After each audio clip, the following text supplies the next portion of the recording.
మంత్రులు కార్యదర్శులు హెచ్ఓడీల మీటింగ్ లో సీఎం చంద్రబాబు కీలక వ్యాఖ్యలు చేశారు. ఉన్నతాధికారులు క్షేత్రస్థాయిలో పర్యటించాలని ఆదేశాలు జారీ చేశారు.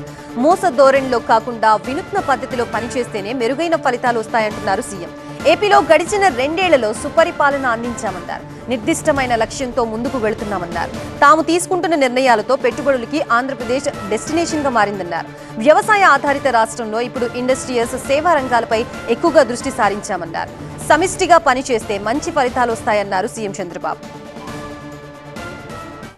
ఇప్పుడు పారిశ్రామికవేత్తలను మన రాష్ట్రం మీద నమ్మకం పోయింది, చాలా ఇబ్బందులు వచ్చాయి. ఈరోజు మీరు చూస్తే దేశంలో ప్రిఫర్డ్ డెస్టినేషన్ ఆంధ్రప్రదేశ్. ఇప్పటి వరకు ఇన్వెస్ట్మెంట్ ప్రపోజల్స్ అయితే 22,87,000 కోట్ల రూపాయల ఇన్వెస్ట్మెంట్ ప్రపోజల్స్ వచ్చాయి, ఎంఓయూలు చేశాం. ఎంప్లాయ్మెంట్ అయితే 21,30,000 మంది ఎంప్లాయ్మెంట్ వస్తుంది. అయితే చెప్పడం కాకుండా క్యాబినెట్ తీసుకొచ్చి అన్నీ కూడా ల్యాండ్ అన్నీ కూడా ఇచ్చి 11,86,000 కోట్ల రూపాయల ప్రపోజల్స్ క్లియర్ చేశాం, గ్రౌండ్ చేసే పరిస్థితికి వచ్చాం. దీనివల్ల 10,42,000 మందికి ఉద్యోగాలు వచ్చే పరిస్థితి వస్తుంది. ఇదే అంశానికి సంబంధించి మనకి పూర్తి అప్డేట్స్ అందించడానికి మా అసోసియేట్ ఎడిటర్ ఈశ్వర్ సిద్ధంగా ఉన్నారు. ఈశ్వర్, మీటింగ్ లో సీఎం చంద్రబాబు ఇంకా ఏం మాట్లాడారు, ఎలాంటి దిశానిర్దేశం చేశారు?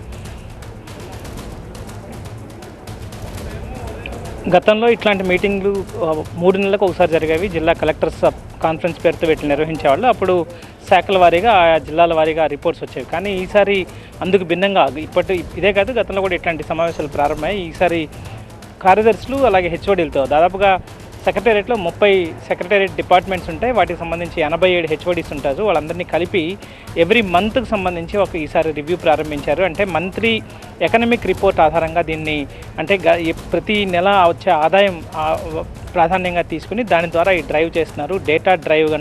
డేటా డ్రివెన్ రివ్యూస్ అని చెప్పి వీటికి పేరు పెట్టారు. గతంలో ఫైల్స్ని చూసి వాటికి సంబంధించి ఎన్ని ఫైల్స్ ఉన్నాయి, ఎప్పటిలోపల క్లియర్ చేయాలి అన్నట్టుగా నిర్ధారణ చేసేవాళ్ళు. కానీ ఈసారి ఫైల్స్తో కాకుండా ఫ్యాక్ట్స్తో ముందుకు వెళ్లాల్సిన అవసరం ఉంది. అదే సమయంలో అంచనాలతో కాకుండా అంకెలతో ముందుకు వెళ్ళాలి. కేవలం ఒక పని లక్ష్యాన్ని నిర్దేశించుకుంటే అది సంవత్సరం తర్వాత రివ్యూ చేయడం కాకుండా ఈ ఒక నెల తర్వాత ఖచ్చితంగా నెలలో ఎంత లక్ష్యాన్ని సాధించాం, ఇంకా ఎంత ముందుకు వెళ్ళాలి, ఉన్న సవాళ్ళు ఏంటి, దానికి పరిష్కార మార్గాలు ఏంటి, ఎప్పటికప్పుడు వాటిని పరిష్కరించుకుంటే ఈజీగా ముందుకు వెళ్ళే అవకాశం ఉంటుంది. సో కేపీఐ బేస్డ్, అంటే కీ పర్ఫార్మెన్స్ ఇండెక్స్ బేస్డ్ ఆధారంగా ముందుకు వెళ్ళకపోతే ఇవి చాలా సమయం పట్టే అవకాశం ఉంది. ఎందుకంటే గవర్నమెంట్ డిపార్ట్మెంట్స్ అంటే చాలా ఎక్కువ టైం తీసుకుంటూ ఉంటాయి ఒక చిన్న పని చేయడానికి కూడా. సో అట్లాంటిది కాకుండా పూర్తిగా కేపీఐ బేస్డ్ ఆ పర్ఫార్మెన్స్ని రివ్యూ చేసే విధంగా ముందుకు వెళ్ళడానికి అవసరమైన కసరత్తు అయితే ప్రభుత్వం చేస్తుంది. అట్లాంటి ట్రాన్స్ఫర్మేటివ్ మీటింగ్గా దీన్ని భావించాల్సిన నేపథ్యం అని చెప్పి ముఖ్యమంత్రి చెప్తున్నారు.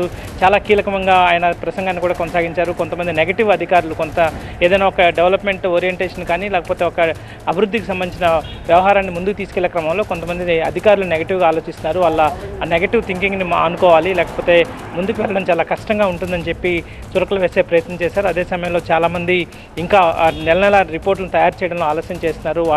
అట్లాంటి వాళ్ళు ఇకపైన వాళ్ళు ఇచ్చే రిపోర్ట్లు కాకుండా ఆర్థిక శాఖ అలాగే ప్లానింగ్ డిపార్ట్మెంట్ కలిసి ప్రతి నెల ముఖ్యంగా జిఎస్డిపికి సంబంధించి కావచ్చు, లేకపోతే వ్యవసాయంకి సంబంధించి కావచ్చు, పెట్టుబడులకు సంబంధించి కావచ్చు, టూరిజంకి సంబంధించి కావచ్చు, అయితే చాలా కీ ఈ విభాగాలు ఉన్నాయో వాటన్నిటికి సంబంధించి ప్రభుత్వం రెగ్యులర్గా నెల వీటిని రివ్యూ చేసే ప్రయత్నం చేస్తుంది. సో అందరూ ఈసారి ఫ్యాక్ట్స్తో రావాల్సి ఉంటుంది. ఎన్ని ఫైళ్ళు ఉన్నాయి, లేకపోతే ఎంత ఫైల్స్ క్లియర్ చేసాం, ఇట్లా కాకుండా పూర్తి స్థాయిలో పెట్టుబడులకు సంబంధించి పెట్టుబడులు ఎన్ని సాధించాం, ఎంత గ్రౌండ్ అయ్యాయి, అట్లాంటి రియల్ ఫ్యాక్ట్స్తో రావాల్సి ఉంటుందని చెప్పి ముఖ్యమంత్రి చెప్పే ప్రయత్నం చేస్తున్నారు. ఖచ్చితంగా అధికారుల వైఖరిలో మార్పు రావాలి, వాళ్ళ ఓరియంటేషన్లో మార్పు రావాలి. అట్లాంటి ఓరియంటేషన్ ముఖ్యమంత్రి తీసుకొచ్చే ప్రయత్నం ప్రస్తుతం చేస్తున్న నేపథ్యం అయితే కనిపిస్తుంది.